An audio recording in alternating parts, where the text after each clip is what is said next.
How to write best attractive title. किस तरह आप YouTube के वीडियो के लिए एक अट्रैक्टिव टाइटल लिख सकते हैं।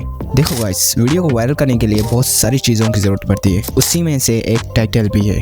क्योंकि एक अच्छा एंड अट्रैक्टिव टाइटल होगा तो ऑडियंस को पढ़ के ही वीडियो पे क्लिक करेगी। और एक अच्छा टाइटल लिखने के लिए उसकी आपको नॉलेज होना ज़रूरी है। अगर नहीं भी है ना तो आज की वीडियो आपको सब कुछ सिखा देगी। जी सब कुछ। तो इसके लिए आपको सबसे पहले जाना है ChatGPT में। देन आपको ये टाइप करना है suggest me best attractive titles for YouTube video.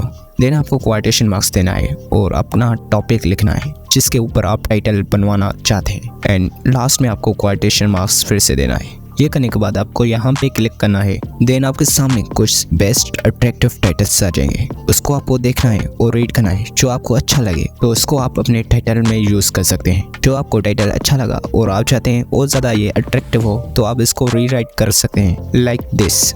और फाइनली ये वो टाइटल्स हैं जो मैंने ChatGPT से लिखवाए और आप इस तरह एक अट्रैक्टिव एंड बेस्ट टाइटल लिखवा सकते हैं और अपने चैनल को ग्रो कर सकते हैं। और यही थी छोटी सी वीडियो, उम्मीद करता हूँ ये आपको पसंद आई होगी। और अगर आपको अट्रैक्टिव एंड कैची थंबनेल बनाना है तो राइट वाली वीडियो पे क्लिक करके देख लो, और अलगरो की तरह एडिटिंग करना चाहते हो तो लेफ्ट वाली वीडियो पे क्लिक करके देख लो।